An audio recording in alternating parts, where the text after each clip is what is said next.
السلام عليكم ورحمة الله وبركاته. إلما نباجدا وكيفتا كريستانا أسونجلين نجين يكو بكجرتني تيسنا أو شمسيا يوتيوبين بدل اللي جرت اللي ونخيسة جرا لفجرا أكم ناجرتو نجنا في كبدو وردفتو تكيا وان بديف دي فمسنين قافتها هاد لما تدري لما كبا فين جرا ما تدري كان الرهم دي كيسنو أكهر ماتن وردفتو دي كيا أبدين كبا ما تدري تونس rakkata qarqaaru jechuun namni kamiyyuu hin rakkata, namni kamiyyuu hin dheebota, namni kamiyyuu hin beelaya, namni kamiyyuu hin dhibama.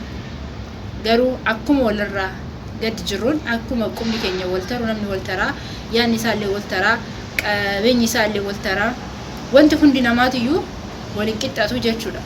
Innaa har'a obboleettii teenya takka daa'ima waggaa 3 qabdi. Daa'imti waggaa 3 tun tasilaa deemtee irraa gadi baatu, tasilaa deemtee fiiddee galtu, tasilaa waawwayii akka daa'immanii hawwitutuyyuu qaama hir'uudha waan taateef kun hunduu isiidhaaf hawwii ta'ee manatti haftee jirti. Oromiyaa irraayyii wanti kun odeeffannoon kan gahee chaanala isis linkii azala isinii kaaya chaanala san akka guddistan akka jabeestanidha asumaanii. Egaa yeroo baay'ee daa'imman har'uu yoo dhalatu yookiin immoo qaamni daa'ima yoo miidhamaa ta'ee dhalatu yeroo baay'ee hin dhossanii hin barsiisanii wanti akkasii aadaa duudhaa biyya keenyaa keessaa isa tokkodha. Garuu haati tun daa'ima kana qabattee sooshaal miidiyaa irra baateerti. Daa'ima kana qabattee ani isin qaba isinoo maal naf gootu kan jettudha gaafiin ishii. Abshir jenneeni jirra nutis hanga dandeenyu qarqaarutti jirra. Isinis hordoftoonni chaanala kootii akka qarqaartaniitiif dhaamsa kana isin biraa gahaa jira.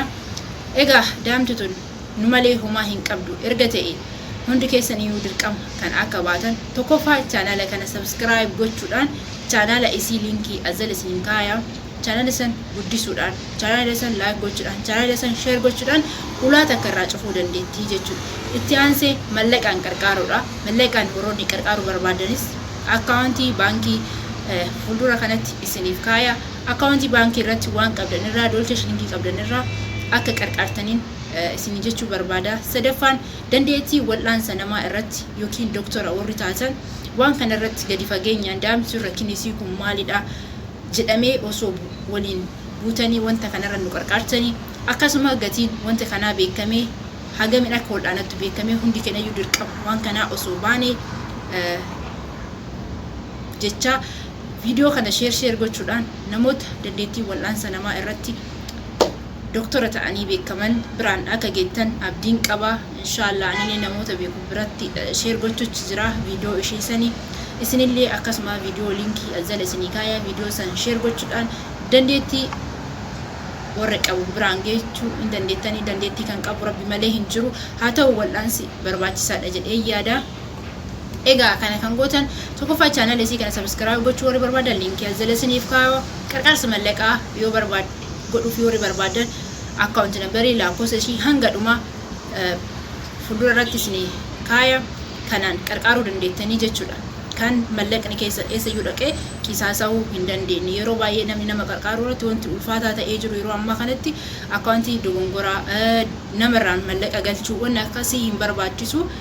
Kan mallaqa walitti kuusnee galchina naannoo tokkotti yoo jettan rakkoon hin jiru. Na bira gareen jira waan qaqqabdan irraa ijoolleen Dubaa jirtan ijoolleen Suudii jirtan ijoolleen Kuwaait jirtanis gruupiin ijaarameera. Gruupii keessallee seentanii bakka jirtanii walitti funaantanii mallaqa xixiqqoo galchuu hin dandeettan. Garuu namni barbaade akkaawuntii irra galchuudhaaf karaan banaadha. Inni dhumaatii fi inni nu hundinuyyuu ilaallatu yatiima qarqaaru irratti maal gaheen kenna nu hundiyyuu hin beeknu. Abbootiin keenya haawwotiin keenya gaafa nurraa deemanii garuu hanga jirrutti nama qarqaaruun dirqama keenya. Kunis haqa yatiimaa eeguudhaaf kan ta'eef an viidiyoo warra ijoollee sanillee hin fidu. Kanaaf garuu linkiin azala isinii kaaya yatiima qarqaaruun immoo hangam akka nu fayyadu hundi keessanuu ni beektan jedhee yaada. Egaa yatiima qarqaaruuf waa hedduu nu barbaachisaa yaadaan gorsaan daa'ima sana bira fuunee guddisuudhaan mallaqaan waa hedduu miti abbaa dhabuu haadha dhabuun hangam akka nama miituu fi madaa hangam akka nama keessatti umtu waan beekuuf yeroo baay'ee namni abbaan qabu namaan jechuu hin jaalladhu. Maaliif madaa tiyyeessan taa'aadhaan qabne san natti ka'a waan ta'eef namni yeroo baay'ee haati tiyyeen jiranii garuu akka mucattiin tun haadha qabdu mucaan kun haadha qabu akka jedhaniin barbaadu. Kanaaf rabbiin hunda keenyayyuu umriin haa dheeressu hawwii teenya abbootii keenya garuu hanga jiru kanatti nutis boru ijoollee keenya gannee biraa deemna waan ta'eef hanga jirutti wal gargaaruun wal jabeessuun dirqama keenya. Kanaaf hordoftoota chaanala koo kanuma isin biraan gahuu fi ergaan kiyya guyyaa hadhaa hanga viidiyoo haarayaan walitti deemnutti nagahaan naa tura fayyaa naaf ta'a. Yaada kiyya kana akka isin biratti nafni chaanala kiyya kana subscribe godhaa like godhaa yaada kanas share godhaatii namoota biraan gahaa. Akka irra hirmaattan immoo abdii guddaa isinirraa qaba. Akka Dubaayitti ijoolleen naannoo Dubaay jirtan rakkoo hin qabu gareen bira jiru irratti hirmaachuu dandeettani.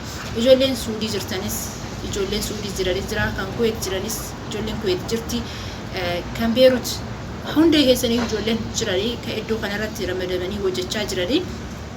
Egaa gahee keenya haa baanu isin jedha obboleeyyan tiyyaa hundi keenya addunyaa kanarra deemuu hin haftu. Waaqa dhaabannee deemuu qabnaa boru duratti dhaqnu isiniin jedha.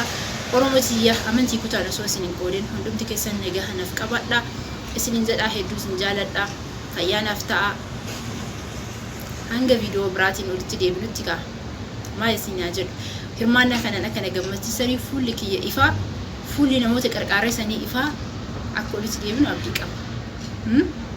Maal jettan kana jedha abdii waan isinirraa qabuuf yeroo kamiyyuu waan wayii gaafadhee ilmaan Oromoo irraa hin dhabu jedhee waan keessa kiyyatti abdii qabuuf yaani waa hedduu takka isin amanaan ilmaan Oromoo jechuudha namni afaan bireetiin haasa'u kallattii biree haa deemu bifaan nama haa qoodu bareedinaan nama haa qoodu. Ani immoo waanan gaafadheerraa waanan yaaderraa waan hin dhabneef ilmaan Oromoo abdii guddaa isinirraa qaba. Chaanala kiyya immoo akka isin yaaddan akka ta'e illee hin beeka.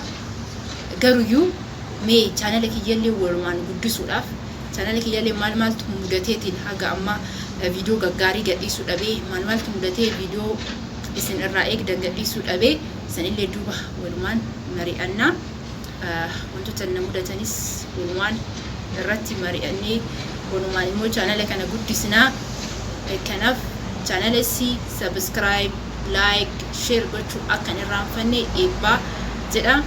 Akkasuma qarqaarsa mallaqaa akka gochuu hin irraanfanne dandeettii wal'aansa namaa irratti doktora hedduu qabna. Doktorota biraan viidiyoo saniin akka share gootan abdii isinirraa qaba. Inni dhumaa yatiima qarqaaruudha.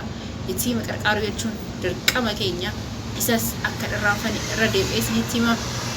Odeeffannoo dabalataatiif lakkoofsa kiyyas jalatti isiniif kaaya. Wanti jiru hundayyuu na bira dhuftanii na gaafachuu narraa hubachuu hin dandeettanii.